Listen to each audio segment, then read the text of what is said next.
The sleek glass doors of Royal Motors gleamed under the midday sun as Alex stepped out of his SUV. He adjusted his designer sunglasses, took a deep breath, and strode toward the entrance. This wasn't just any luxury car showroom. It was the most exclusive dealership in the city, home to vehicles that most people only dreamed about. And today, Alex wasn't just window shopping. After years of grinding in the music industry, building his fashion line and weathering countless storms, he was finally ready to buy the car he'd fantasized about since childhood. The journey to this moment hadn't been easy. Growing up in a neighborhood where success stories were rare, Alex had defied expectations. His music spoke to millions. His business ventures had turned industry heads, and his outspoken nature had earned him both devoted fans and harsh critics. But standing here now about to purchase a $500,000 supercar with cash felt like the ultimate validation of his path. As Alex pushed through the entrance, the cool air conditioning hit his face. The showroom was immaculate. Polished marble floors reflected the perfect lighting that showcased each vehicle like a museum exhibit. Cars in colors he'd never even seen before sat on rotating platforms, their paint jobs catching the light in ways that almost seemed unreal. "Can I help you?" The voice came from behind him, crisp and professional. Alex turned to face a tall man in a perfectly tailored suit. The man's expression was neutral, but Alex had been around long enough to recognize the subtle once-over, the quick assessment that categorized him as someone who didn't belong. "Yeah, I'm interested in the new Phantom series," Alex said, pointing toward the sleek vehicle in the corner of the showroom. The matte black one. The salesman, his name tag read Thomas, smiled thinly. "That particular model starts at $455,000 before customizations. Perhaps I could show you something more accessible?" Alex felt the familiar heat rise in his chest, the same feeling he'd experienced countless times when someone underestimated him or tried to put him in a box. He'd faced this throughout his career: record executives who didn't believe in his sound, fashion industry insiders who laughed at his designs, media personalities who dismissed his ambitions. "I know the price," Alex replied, keeping his voice steady despite his rising frustration. "And I know exactly what I want. I've done my research." Thomas nodded, but the skepticism in his eyes remained. "Of course, sir. Would you like to see the interior?" For the next 20 minutes, Thomas walked Alex through the features of the vehicle. But his heart clearly wasn't in it. His explanations were cursory, lacking the enthusiasm Alex had seen him display with. Another customer, an older man in a business suit who had arrived shortly after Alex. When Alex asked detailed questions about the engine, specifications, and custom options, Thomas seemed surprised, then slightly annoyed. "You seem to know a lot about these vehicles," Thomas commented, with an edge to his voice that suggested he found it suspicious rather than impressive. "I've been planning this purchase for years," Alex explained. "This isn't just a car to me. It's a symbol of everything I've worked for." Thomas nodded dismissively and glanced at his watch. "Well, these vehicles require a substantial deposit to even begin the purchase process. Our financing options require excellent credit history and significant income verification. Perhaps you'd like to take some brochures and return when you've arranged your finances." The implication was clear, and it stung worse than any bad review or public criticism. In Thomas's eyes, Alex was just playing pretend. A guy who looked like him couldn't possibly afford such luxury. Never mind the platinum records, the successful clothing line, or the multiple business ventures. All Thomas saw was someone who didn't fit his idea of a typical customer. "Actually," Alex said, his voice quiet but firm, "I was planning to pay in full today, cash." He pulled out his phone, opened his banking app, and showed Thomas his account balance. Thomas's eyes widened slightly, but rather than apologizing for his assumptions, he simply cleared his throat. "I see. Well, let me get my manager to discuss the paperwork." As Thomas walked away, Alex noticed the stares from other employees and customers. He was used to being watched. Fame had that effect, but this felt different. He wasn't being recognized for his accomplishments. He was being judged for daring to belong in a space like this. The manager, a middle-aged woman with sharp eyes named Linda, approached with a forced smile. "Thomas tells me you're interested in our Phantom. Wonderful choice. However, I should inform you that this particular model is actually already reserved for another client." Alex frowned. "That's not what Thomas said 5 minutes ago." "Yes, well," Linda shifted uncomfortably. "There seems to have been a miscommunication. But we have other excellent vehicles I'd be happy to show you. Alex had built his career on reading people, and he could tell when he was being lied to. The car wasn't reserved. They simply didn't want to sell it to him. Whether it was how he looked, how he dressed, or some other prejudice, they had decided he didn't deserve to be there. In his younger days, Alex might have exploded, created a scene that would have ended up on social media within minutes. He had always been passionate, reactive, sometimes to his own detriment. But years in the spotlight had taught him valuable lessons about choosing his battles. You know what? That's all right, Alex said, surprising even himself with his calm. I appreciate your time. As he turned to leave, he heard Linda's relieved sigh behind him. It was the sound of someone who thought they'd dodged a bullet, who believed they'd successfully removed an unwanted element from their pristine environment. It was a sound Alex had heard too many times before. Outside, the heat hit him like a wall as he stepped back into the sunlight.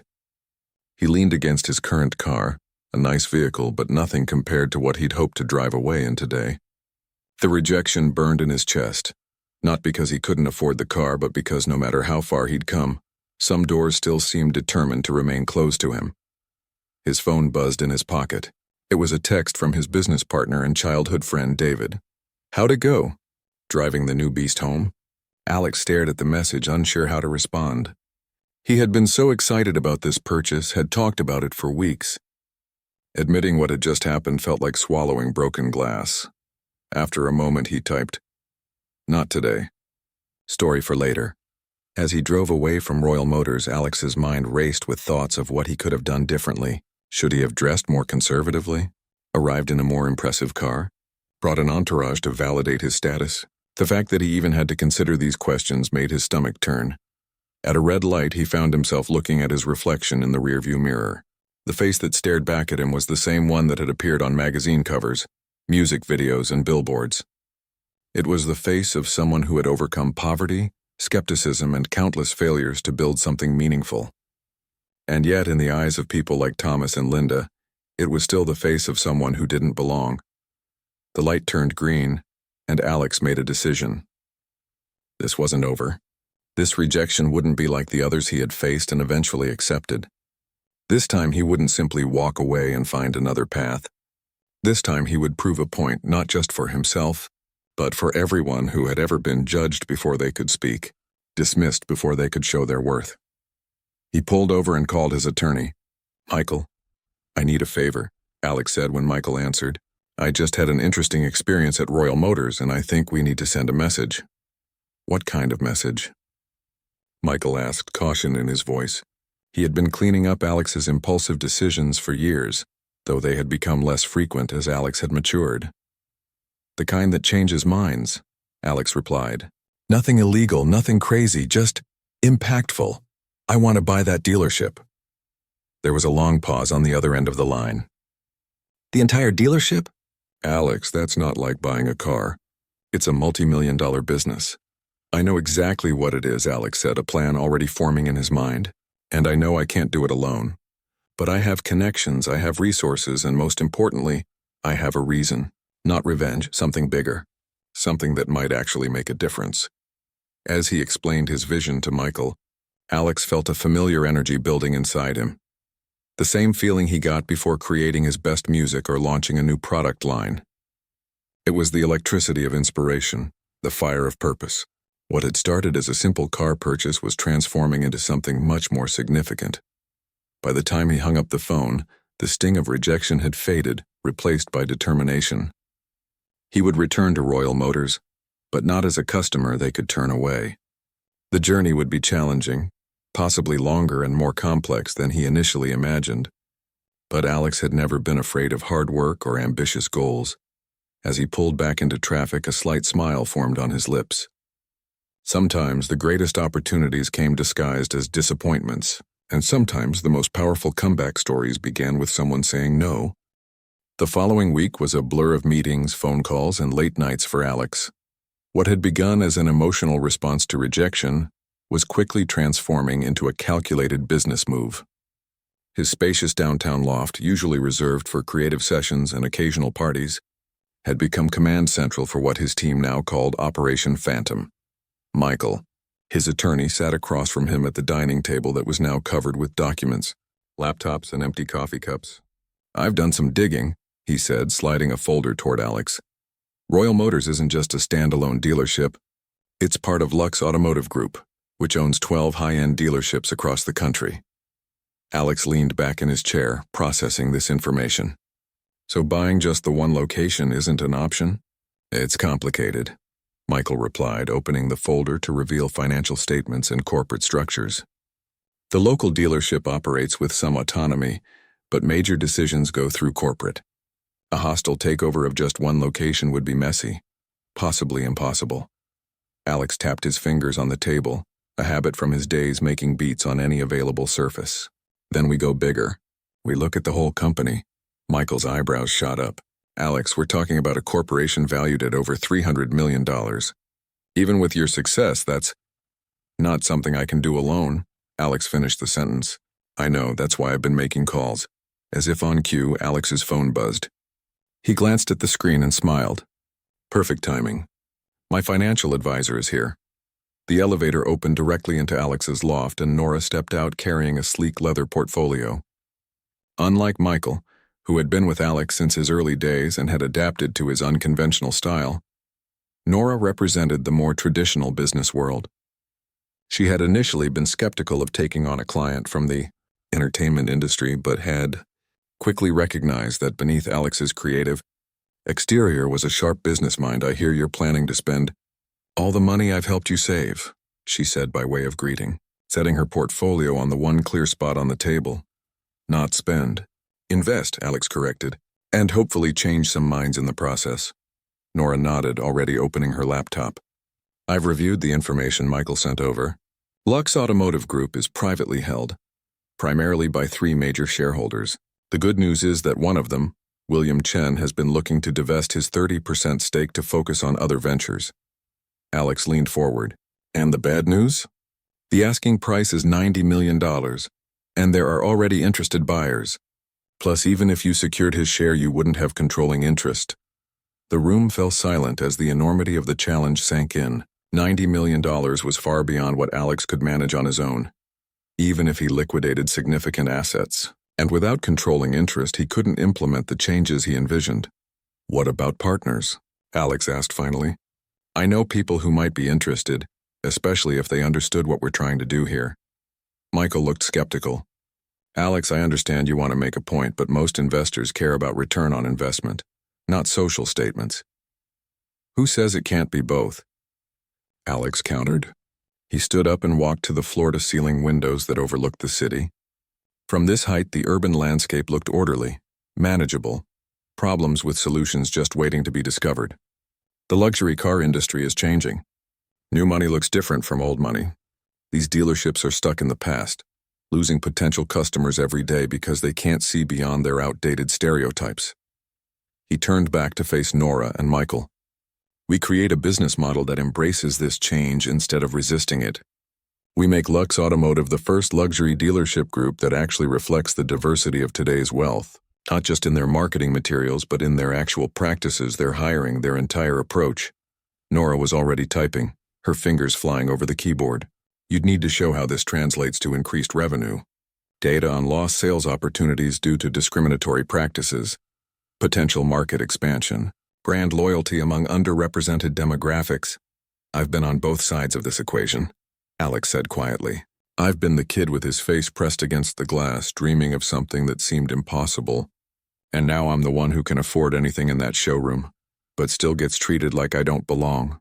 I know exactly how many people are out there with money to spend, but nowhere that treats them with respect." Michael had been taking notes, and now he looked up with a new expression.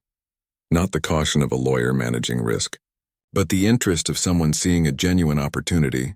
"We would need to approach this carefully.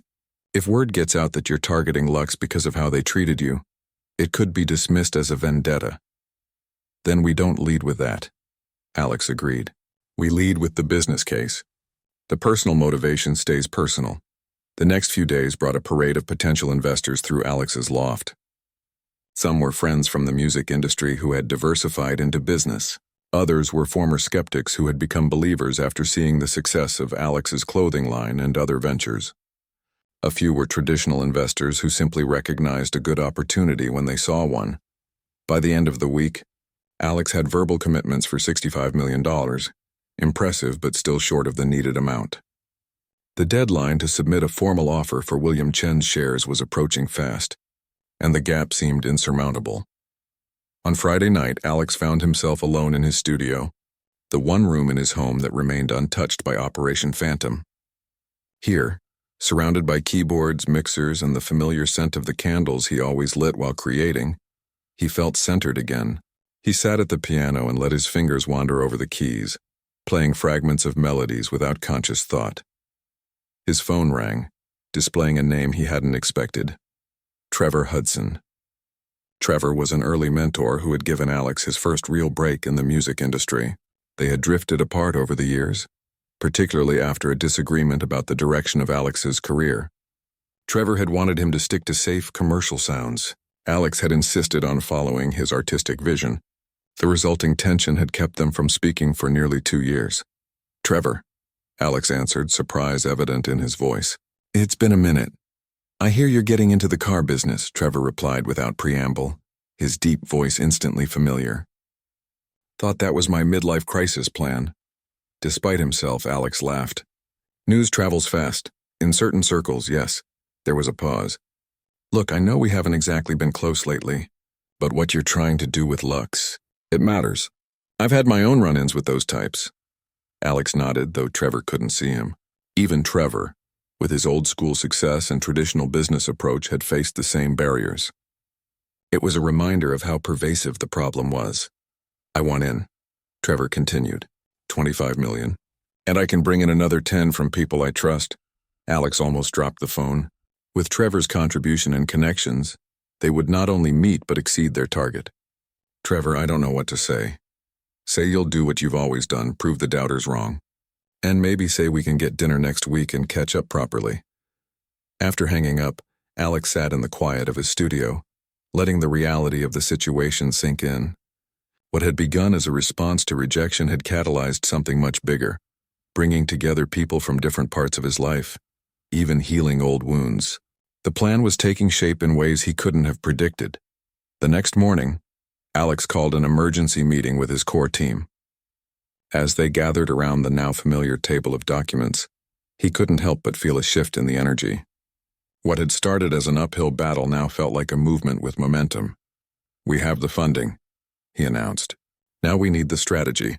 This isn't just about buying shares anymore. It's about what we do once we have them." Nora, ever practical, already had spreadsheets open. "I've been working on a phased approach.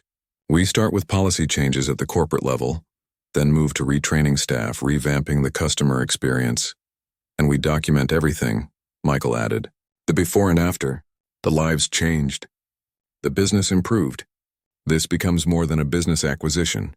It becomes a case study in how doing the right thing can also be the smart thing."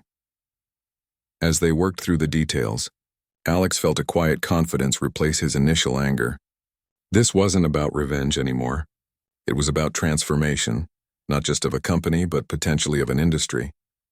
The road ahead would be challenging, filled with resistance from those comfortable with the status quo. But looking around at the team he had assembled, Alex knew they were building something that could withstand those challenges. By Sunday evening, their offer was ready, accompanied by a detailed business plan that outlined their vision for Lux Automotive Group. As Alex signed the final documents, he thought back to the moment he had walked out of Royal Motors, feeling diminished and dismissed. That moment had sparked something unexpected, not just a plan for personal vindication, but a vision for meaningful change. Tomorrow they would submit their bid for William Chen's shares, taking the first concrete step toward turning that vision into reality.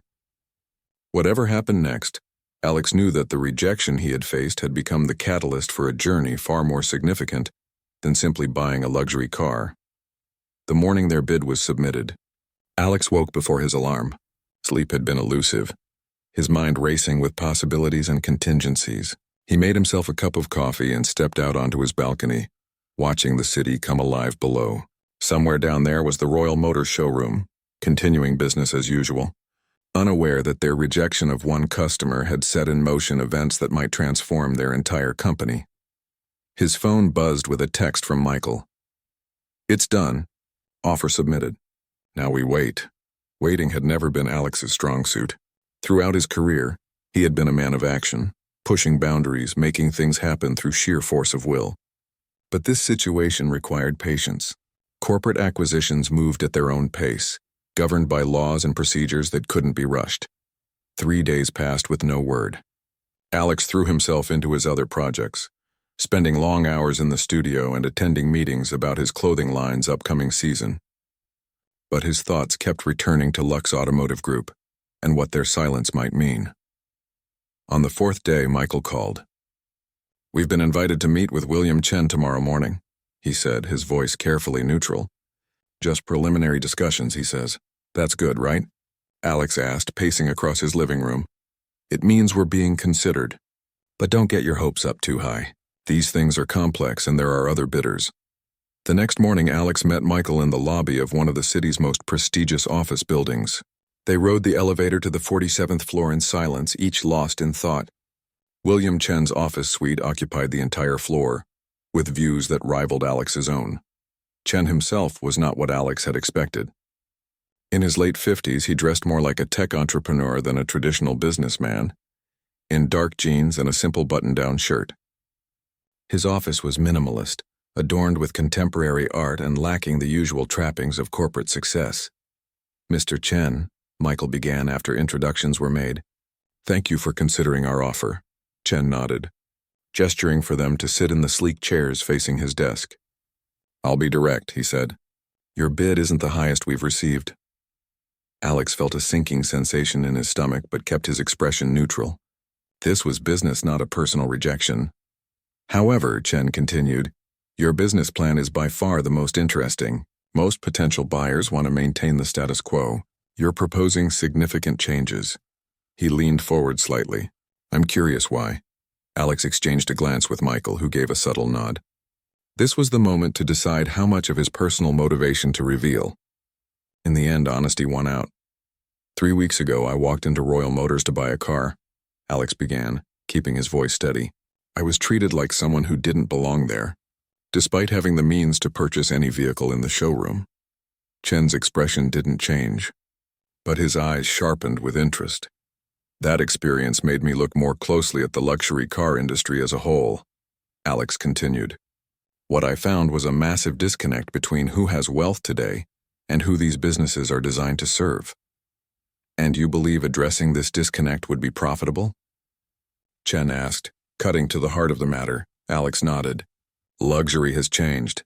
New money looks different, sounds different, and comes from different places than it did 20 years ago. Yet the luxury car industry still operates on outdated assumptions about their customers. That's not just socially problematic, it's bad business." For the next hour, they walked through the specifics of their plan, retraining staff to recognize and respect wealth in all its forms, diversifying hiring practices, creating more inclusive marketing, establishing community engagement programs that would build relationships with emerging entrepreneurs and professionals from underrepresented groups. "These changes require investment up front," Michael explained. "But our projections show increased market share within 18 months and significantly improved customer loyalty." Chen was quiet for a long moment after they finished their presentation. "You know," he said finally, "I started as a salesman on a luxury car showroom floor 30 years ago. Asian kid from a middle-class family. Customers would walk in and ask to speak to someone else. Some wouldn't talk to me at all." He stood and walked to the window, looking out at the city.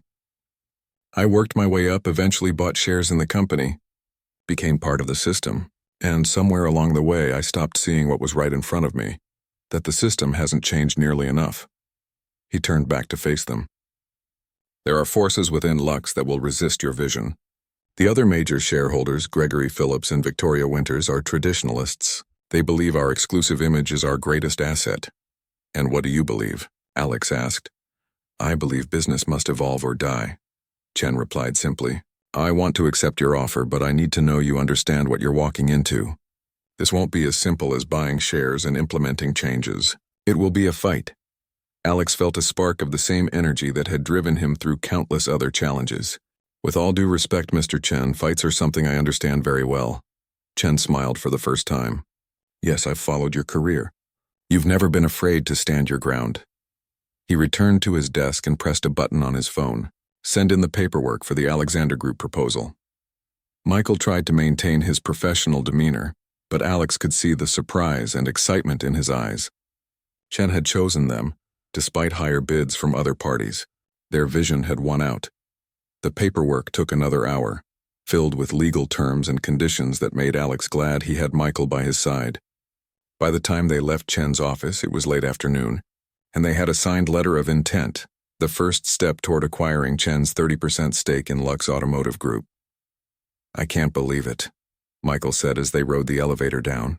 We're actually doing this. This is just the beginning, Alex reminded him. Chen was right, we're in for a fight. The next few weeks proved Chen's warning accurate. News of the pending sale leaked to the business press, and the story quickly took on a life of its own.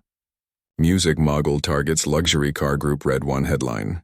Alexander's latest venture, from Beats to Bentleys, proclaimed another. The other major shareholders, Phillips and Winters, released a joint statement expressing concern about maintaining the prestigious heritage of Lux Automotive Group. It was politely worded corporate speak, but the message was clear. They were not welcoming this change. Alex's team expanded to include PR specialists and industry consultants who could help navigate the increasingly complex situation. Nora set up daily briefings to keep everyone aligned on their strategy and respond to the rapid developments. Phillips and Winters are reaching out to minor shareholders, she reported during one such meeting. They're trying to form a coalition to block any major changes once we acquire Chen's stake. Can they do that? Alex asked, frowning. They can make things difficult, Michael confirmed. With our 30% and their combined 45%, they'll have controlling interest. We'll need to win over some of the minor shareholders to support our initiatives. Trevor, who had been quietly observing, spoke up. Or we need to increase our stake. I've been making some calls. There's a minor shareholder, Lee, who owns 7% and might be willing to sell. With that, we'd be at 37%, still not controlling, but enough to have significant influence. The following days became a chess match of meetings, offers, and counteroffers. Alex found himself in boardrooms he never would have imagined entering a month earlier, speaking the language of business with growing confidence. His background in negotiating music contracts and brand deals had prepared him better than he realized for the high-stakes world of corporate acquisitions. One evening, as he was leaving yet another meeting, his phone rang with an unknown number. Is this Alexander? A woman's voice asked when he answered. Yes, who's this? My name is Linda Barnes. I'm the manager at Royal Motors. It was the same woman who had told him the Phantom was already reserved 3 weeks earlier. I understand you're in the process of buying our parent company. Alex stopped walking, surprised by the call. News travels fast.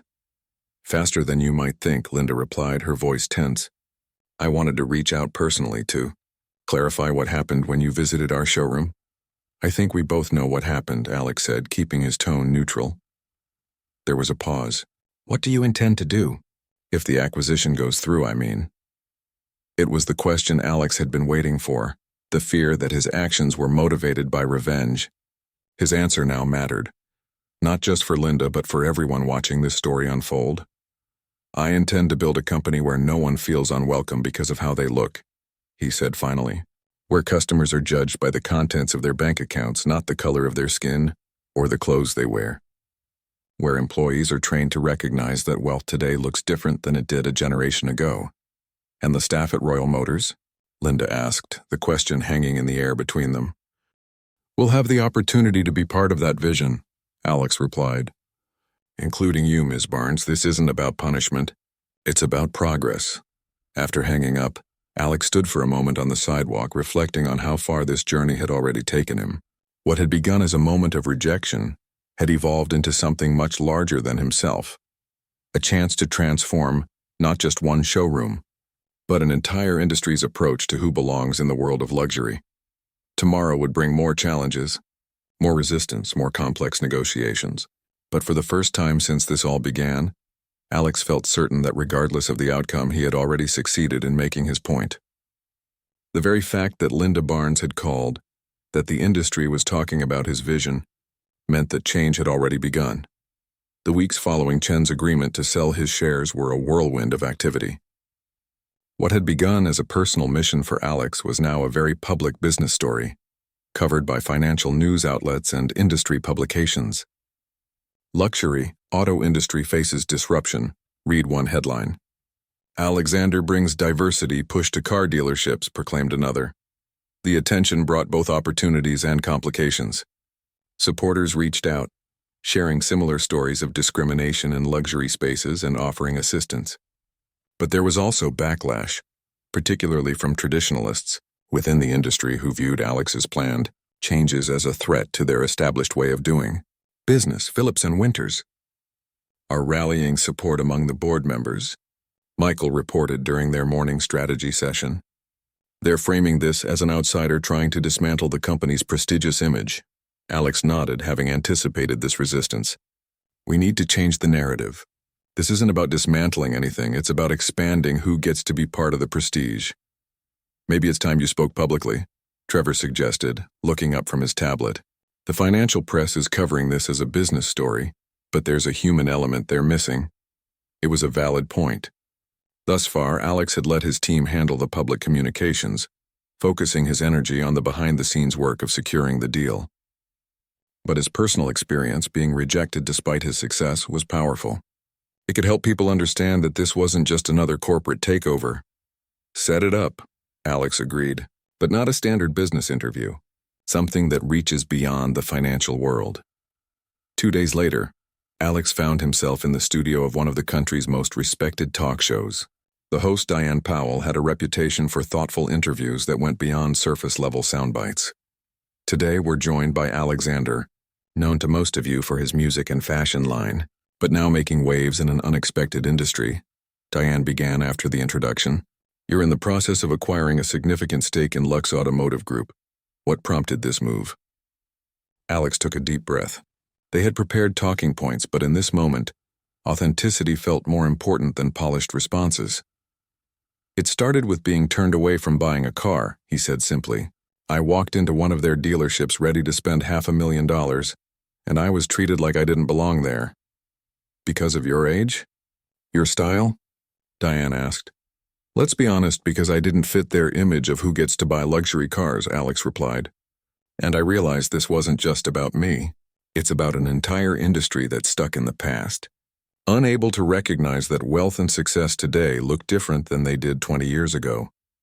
Throughout the interview, Alex shared his vision for Lux Automotive, dealerships that reflected the diversity of today's successful entrepreneurs and professionals, staff trained to recognize that luxury customers come from all backgrounds, and community programs that would build relationships with the next generation of potential buyers. Some critics say you're using your wealth to pursue a personal vendetta, Diane noted toward the end of the interview. How do you respond to that? Alex smiled slightly. I could have bought my car somewhere else and written a bad review. Instead, I chose to invest in changing an entire system. That's not a vendetta. That's believing in the possibility of something better. The interview went viral, clips spreading across social media platforms and generating thousands of comments. People shared their own experiences of being judged or dismissed in high-end stores, dealerships, and restaurants. The conversation expanded beyond luxury cars to the broader question of who is made to feel welcome in exclusive spaces. Back at the office, Nora had news. Lee has agreed to sell his 7% stake to us, she announced, referring to the minor shareholder Trevor had mentioned. And we've had inquiries from 2 other shareholders who may be willing to sell as well. What changed their minds? Alex asked. Trevor smiled. Your interview made a difference. Some of these folks have been quiet shareholders for years, collecting dividends but not really thinking about the business itself. You reminded them that there are actual people affected by how these dealerships operate. The momentum continued building. Within days, they had secured agreements to purchase an additional 10% of shares from various minor stakeholders, bringing their potential total to 40%. Not quite a controlling interest, but enough to have significant influence over the company's direction. Phillips and Winters, however, were not giving up easily. They called for an emergency board meeting, ostensibly to discuss the company's public image and brand strategy, but clearly, aimed at countering Alex's growing influence. They'll try to pass resolutions that limit changes to established practices, Michael warned as they prepared for the meeting, essentially creating roadblocks before we even finalize the acquisition. Alex nodded, reviewing the agenda. Then we need to make our case directly to the board, not just as business people but as human beings. The board meeting was held in Lux Automotive Group's headquarters, a sleek glass building downtown. Alex and his team arrived early, setting up in a conference room to prepare their final strategy. 20 board members would be voting, many of them longtime industry insiders with connections to Phillips and Winters. Remember, we don't officially have voting power yet, Michael cautioned. This is about influencing hearts and minds, not flexing corporate muscle we don't have yet. When they entered the main boardroom, Alex could feel the tension. Phillips and Winters sat at the far end of the table, their expressions carefully neutral but their body language closed off and defensive. The other board members watched curiously. As Alex's team took their seats, the meeting began with Phillips presenting a resolution to preserve the established customer experience and brand heritage of Lux Automotive Group. It was carefully worded corporate language, but the intent was clear. Block Alex's planned changes before they could begin. When it was Alex's turn to speak, he decided to abandon his prepared remarks. Instead, he pulled out his phone and opened a folder of emails. Since my interview aired, I've received hundreds of messages, he began. I'd like to share a few with you. He read stories from successful entrepreneurs, doctors, athletes, and executives, all from diverse backgrounds, who had experienced discrimination at luxury car dealerships. Some had eventually made their purchases elsewhere. Others had given up entirely, feeling unwelcome in the world of high-end automobiles. Each of these emails represents lost revenue, Alex pointed out. But more importantly, they represent human beings who worked hard for success, only to be judged not by their achievements or their buying power, but by preconceptions about who looks like a luxury car owner. The room was quiet when he finished. Even Phillips and Winters seemed affected by the personal stories. I'm not here to dismantle what makes luxury cars special, Alex continued. I'm here to ensure that anyone who has earned the means to buy that luxury is treated with the same respect. That's not just the right thing to do, it's good business. The discussion that followed was heated at times but substantive. Several board members shared their own observations about changing demographics and wealth. Others expressed concern about maintaining the exclusive appeal of luxury brands while becoming more inclusive. When the vote came, Phillips' resolution failed, narrowly but decisively. It wasn't a complete victory, but it was a crucial first step. The board had essentially agreed to give Alex's vision a chance. As they left the building, Michael couldn't contain his excitement. That was masterful, he said, using real stories instead of business projections. You connected with them as people first. Alex nodded, feeling both exhausted and energized. That's the whole point, isn't it? Behind the business plans and corporate strategies, this is about human connection, about how we see and treat each other. Later that evening, as Alex sat in his studio working on music for the first time in weeks, he received an unexpected visitor. His assistant showed William Chen into the room. I hope I'm not interrupting, Chen said, glancing around at the musical equipment. I was impressed by what happened at the board meeting today. News travels fast, Alex replied with a slight smile, echoing their exchange from Chen's office. In certain circles, yes, Chen returned the smile. I wanted you to know that Winters reached out to me after the meeting. She's interested in talking, really talking, not just posturing. I think you've opened a door. Alex set down his headphones. That's unexpected. Sometimes people just need to be reminded of what matters, Chen said thoughtfully. You did that today. You made luxury cars about people again, not just status symbols.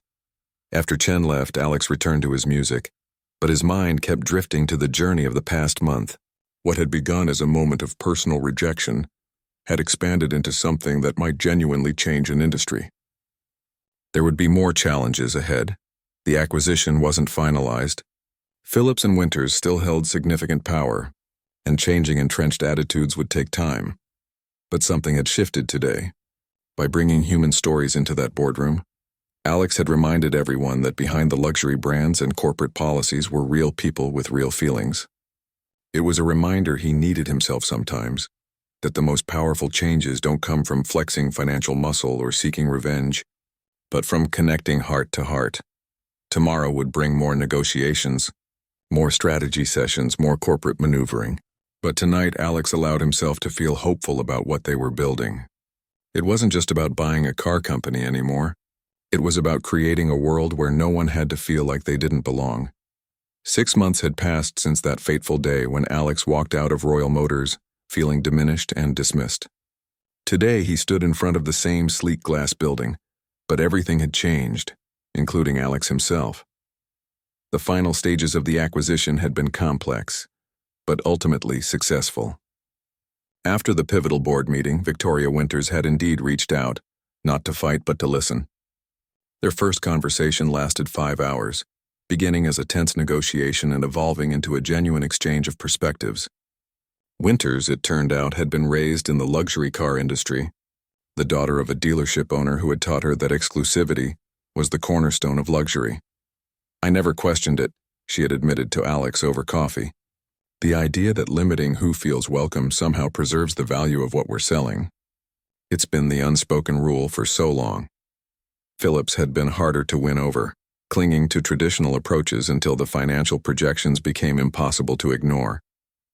Market research commissioned by Alex's team had revealed a massive untapped customer base, successful professionals from diverse backgrounds who had the means to buy luxury vehicles but had been made to feel unwelcome or had simply taken their business elsewhere. When the acquisition finally closed, Alex's group owned 40% of Lux Automotive, with Winters maintaining 25% and Phillips 20%. The remaining shares were distributed among minor stakeholders. It wasn't controlling interest, but the alliance with Winters created a majority that could drive meaningful change. Now, 3 months into implementation, Alex had come back to where it all began. As he pushed through the doors of Royal Motors, the difference was immediately apparent. The showroom still gleamed with polished marble and perfect lighting, but the energy had shifted. A diverse group of sales professionals moved through the space, engaging with an equally diverse clientele. Thomas, the salesman who had dismissed Alex on his first visit, was gone, not fired, but transferred to another role after it became clear he wasn't willing to adapt to the new approach. Linda Barnes, however, had surprised everyone. After her phone call to Alex, she had become an unexpected ally, embracing the changes and helping to implement new training programs for staff. "Alex." Linda spotted him from across the showroom and walked over, hand extended. "I didn't know you were visiting today. Thought I'd drop by unannounced," Alex replied with a smile. "See how things are really going when the boss isn't expected," Linda laughed. "Always keeping us on our toes. Well, you're just in time. We're about to deliver a Phantom to a first-time luxury buyer, a tech entrepreneur who just closed his first major funding round." She led Alex to the delivery area where a young man in jeans and a simple button-down shirt was being handed the keys to a gleaming black Phantom, the same model Alex had attempted to purchase 6 months earlier. The man's face was alight with the special joy that comes from achieving a long-held dream. "That could have been me," Alex said quietly. "That exact moment of joy right there. That's what was stolen from so many people for so long." "Not anymore," Linda replied. "Our customer satisfaction scores are up 40% since the changes." "And our sales?" "Well, you've seen the numbers." Indeed, Alex had seen them. Across all 12 Lux Automotive dealerships, sales were up 23% compared to the same period last year. The new approach was working, not just as a social statement but as a business strategy. After touring the showroom, Alex met with the staff in their break room. This was part of his regular practice now, speaking directly with employees at every level, hearing their experiences implementing the changes, and gathering their ideas for further improvements. "The customers are different now," one sales associate shared. "We get people who never would have walked through these doors before." "And does that change how you feel about working here?" Alex asked. The associate considered this. "Honestly, it's more interesting. Every day is different, and it feels good knowing we're not turning people away based on what they look like." Not all the feedback was positive. Some longtime employees struggled with the new approach, finding it difficult to unlearn habits and assumptions built over decades. Some customers, too, had expressed dissatisfaction, occasionally complaining that the dealerships had lost their exclusivity. But overall, the transformation was succeeding. Luxury, it turned out, could be both exclusive and inclusive, defined by price point and quality rather than by narrow cultural expectations about who belonged in these spaces. After the staff meeting, Alex walked the showroom floor one more time.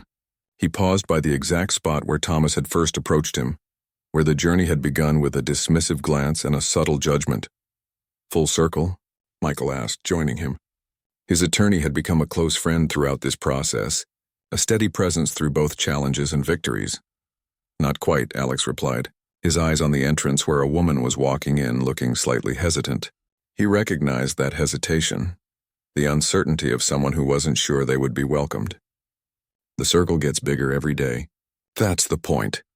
They watched as a sales associate greeted the woman warmly, without a hint of judgment or assumption. Within minutes, the woman's posture had relaxed, her hands moving expressively as she described the vehicle she was interested in.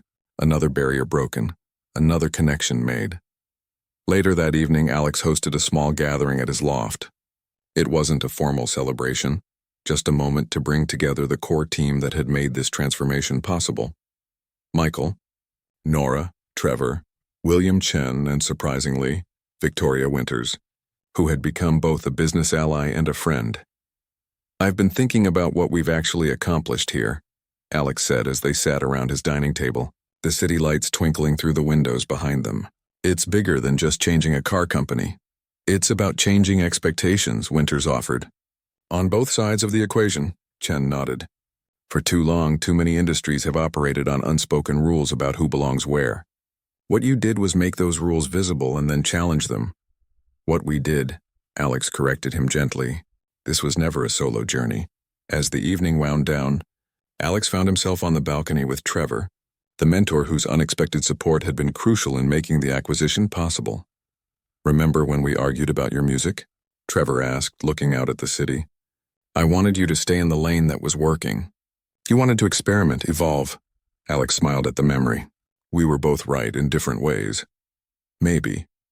But what I've learned from watching you these past months is that the real power comes not from staying in your lane, or even from changing lanes. It's from redrawing the map entirely." Trevor turned to face him. "This thing you've done with Lux, it's going to have ripple effects far beyond luxury cars." Trevor was right. Already other luxury brands had taken notice of the changes at Lux Automotive Group and the resulting business success. Trade publications were running features on the luxury revolution and the new face of high-end retail. Alex had been approached about consulting with other industries facing similar challenges. But for Alex, the most meaningful impact remained the personal one. Every time someone who might previously have been dismissed or ignored walked into a Lux dealership and was treated with respect and dignity, that was the true measure of success. The next morning, Alex woke early and did something he hadn't done in months. He drove to Royal Motors, not for a meeting or inspection, but as a customer. He walked through those gleaming glass doors, took in the familiar scent of leather and polish, and approached the first available sales associate. "I'm interested in the Phantom," he said, the same words he had spoken 6 months earlier, the matte black one. The associate, a young woman who had been hired during the transition, smiled without a hint of judgment or suspicion. "Excellent choice. Would you like to see it up close?" As they walked toward the vehicle, Alex felt a sense of completion. He had taken a moment of rejection and turned it into a catalyst for change, not just for himself, but for an entire industry. The path hadn't been easy or straightforward. There had been risks, setbacks, and moments of doubt. But Senti,